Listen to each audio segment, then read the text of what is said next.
we're going to bring them back to the Stone Ages where they belong, but we could hit it and it would be gone. Are you afraid of a U.S. invasion in your country? No, we are waiting for them. We are confident that we can confront them, and that would be a big disaster for them.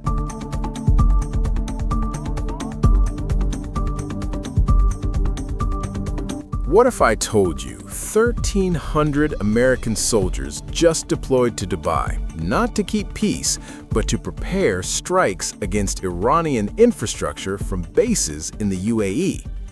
Yesterday, the world thought war was cooling down. Ceasefire talks were underway, and global markets were breathing a sigh of relief. But then, everything flipped. 37 U.S. servicemen were killed in Dubai in a sudden attack by Iran's IRGC. And now President Trump claims the U.S. is nearing completion of its campaign, while vowing to intensify pressure on Tehran. Meanwhile, global powers are scrambling. Oil prices are spiking, and Russia is stepping into the diplomatic spotlight.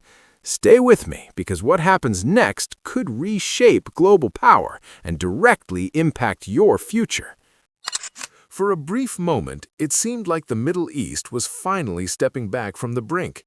Diplomats in Washington, Dubai, and even Tehran were quietly signaling progress, with rumors of a ceasefire and even cautious optimism about reopening talks that had once seemed dead.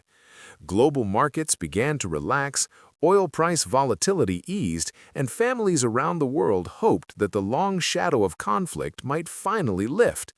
But beneath that surface calm, long-standing tensions never really disappeared. They were just waiting for a trigger.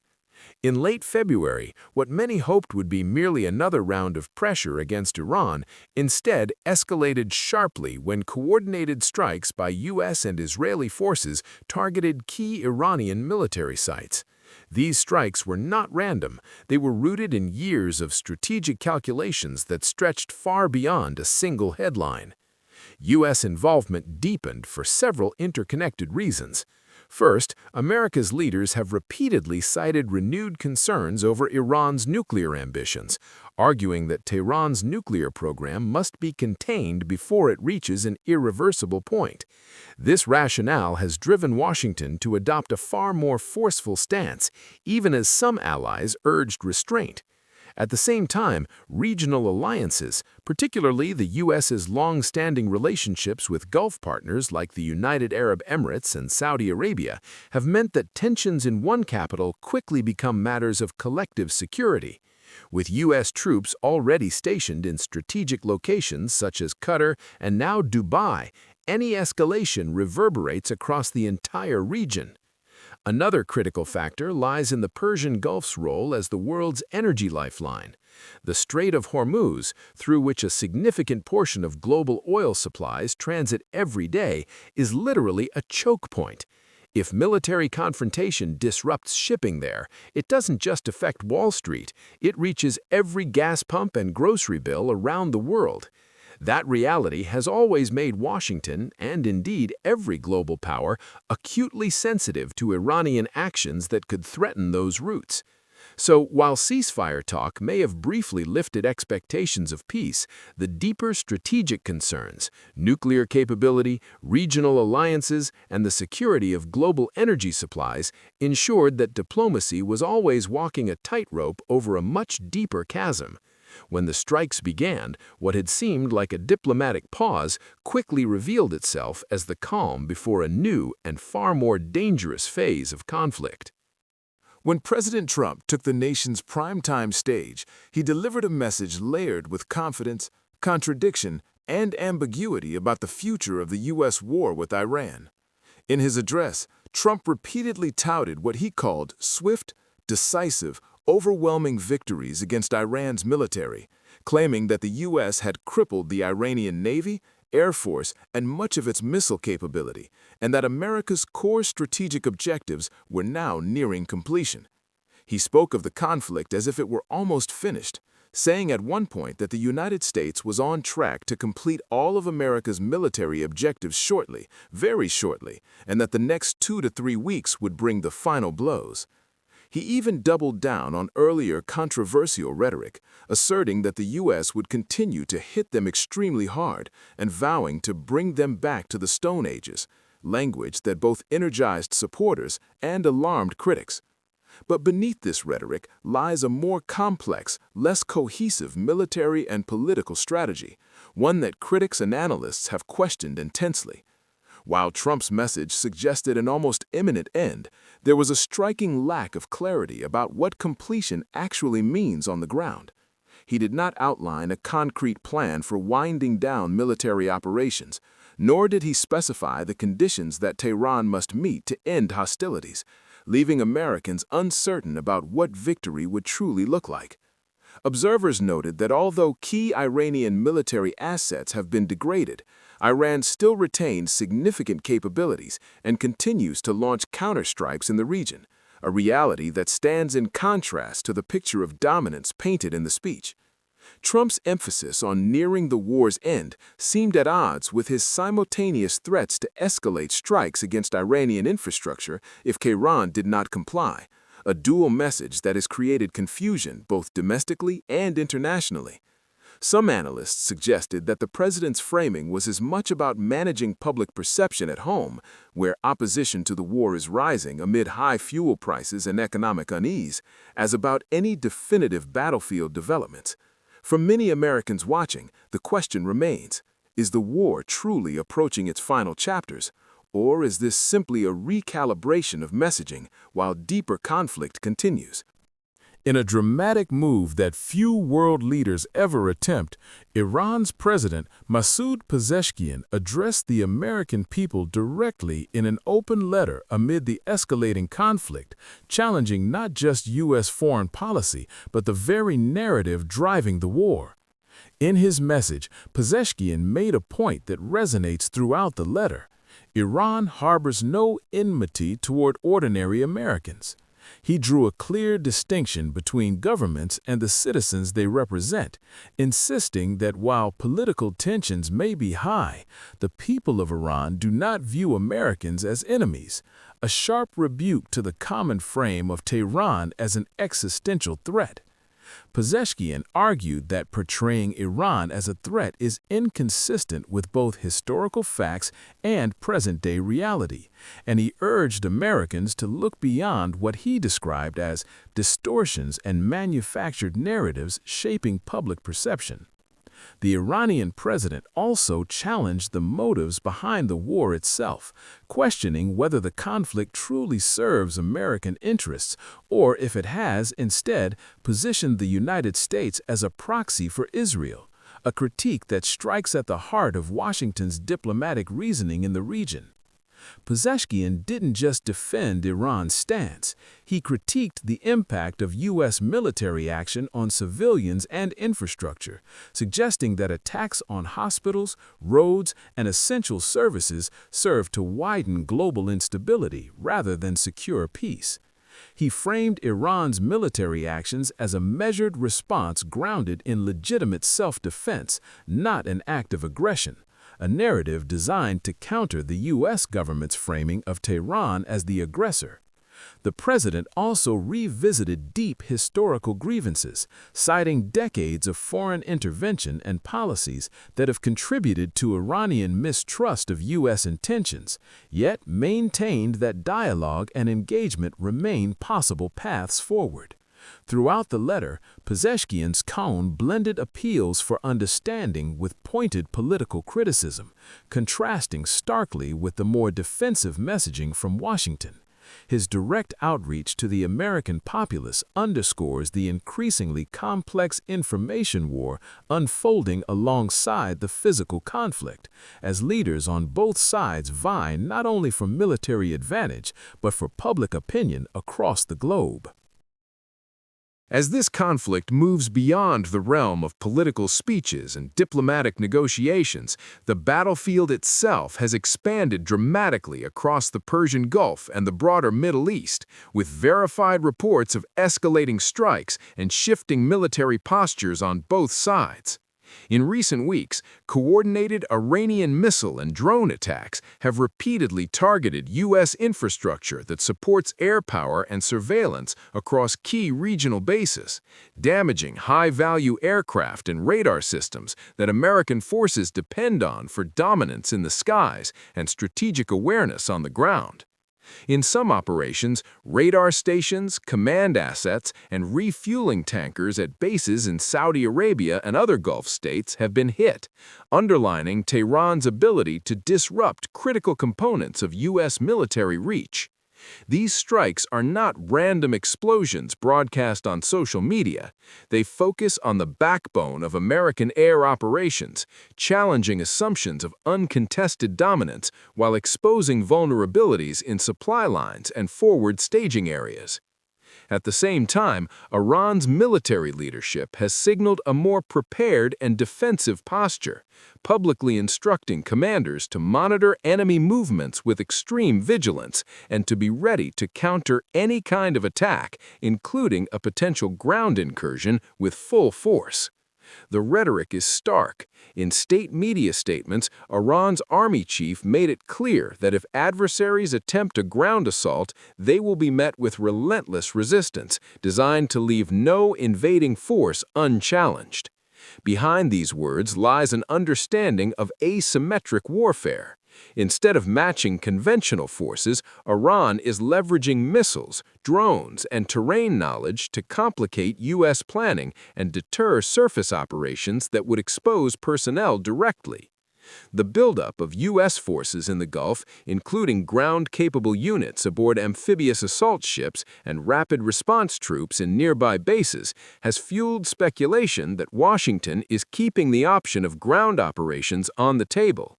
While no official declaration of invasion has been made, this positioning alters the strategic landscape, creating pressure points that affect military decisions and diplomatic leverage alike. Intelligence reports suggest that U.S. planning has factored in contingencies for limited ground missions to secure key terrain or open critical waterways, even as public messaging focuses on air and naval campaigns. Amid all this, it is crucial to separate verified military developments from exaggerated casualty claims or unverified propaganda. What is clear from confirmed reports is that the conflict is no longer confined to aerial bombardment or diplomatic brinkmanship. It has become a complex, multi-layered confrontation in which every strike, every deployment, and every tactical shift resonates far beyond borders and has the potential to reshape the regional balance of power. Just as tensions between the United States and Iran edged toward an even broader military confrontation, Russia made a surprising move onto the diplomatic stage, announcing that it is willing to mediate negotiations between Tehran and Washington. This development instantly injected a new layer of complexity into the conflict, because Russia is not merely another nation offering good offices. It is a geopolitical heavyweight whose strategic interests span Europe, the Middle East, and Central Asia. Moscow's willingness to step in carries enormous geopolitical weight, reshaping not only how the current standoff might be resolved, but also how global power balances could shift in the months and years ahead. From the Kremlin's perspective, this diplomatic overture serves multiple purposes. First, it positions Russia as an indispensable player in global security issues at a time when its influence in other arenas, such as Ukraine, has faced stiff resistance from the West. By offering to broker peace, Moscow presents itself as a responsible power, capable of steering rival nations away from total war, a contrast to the image of a fractured world divided along rigid blocks. Second, Russia's intervention could send a clear message to allies and adversaries alike that it refuses to be sidelined in any major international dispute, especially one involving the United States, which has traditionally dominated diplomatic and military responses in the Middle East. The implications of Russia's entry into peace negotiations extend far beyond the immediate Iran crisis. If Moscow successfully positions itself as an effective mediator, it could diminish America's unilateral influence in the region and encourage other nations to view Russia as an alternative diplomatic partner. Countries in the global south, in particular, may perceive Moscow's role as a sign that geopolitical decision-making is no longer Washington's exclusive domain. This would represent a tangible shift in global power balances, where influence is no longer measured solely in military might, but in the ability to convene and resolve disputes among rival powers. At the same time, Russia's involvement raises questions about what compromises might be on the table and whether Tehran and Washington would be willing to negotiate under terms that satisfy Moscow's strategic interests. Some analysts caution that Russia's mediation could be less about peace and more about advancing its own agenda, potentially complicating negotiations with embedded geopolitical motives. Nevertheless, the mere fact that Russia has entered the conversation marks a departure from previous conflicts where Washington and its allies dictated the terms of engagement.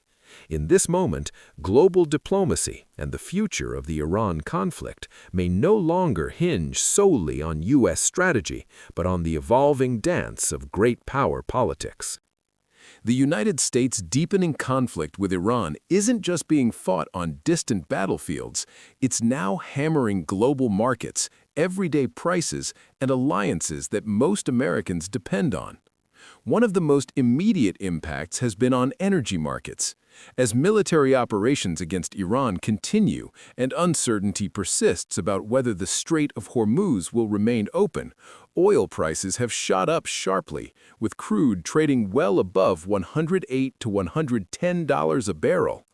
This surge reflects widespread fears that disrupted shipping in the Gulf, a region that funnels about 1/5 of the world's oil, will squeeze supply chains and keep fuel expensive for consumers and businesses alike. The dreaded oil shock has ripple effects. When gasoline, diesel, and jet fuel get more costly, everything from shipping to food production becomes more expensive, contributing to broader inflation pressures that hit household budgets at the pump and at the grocery store.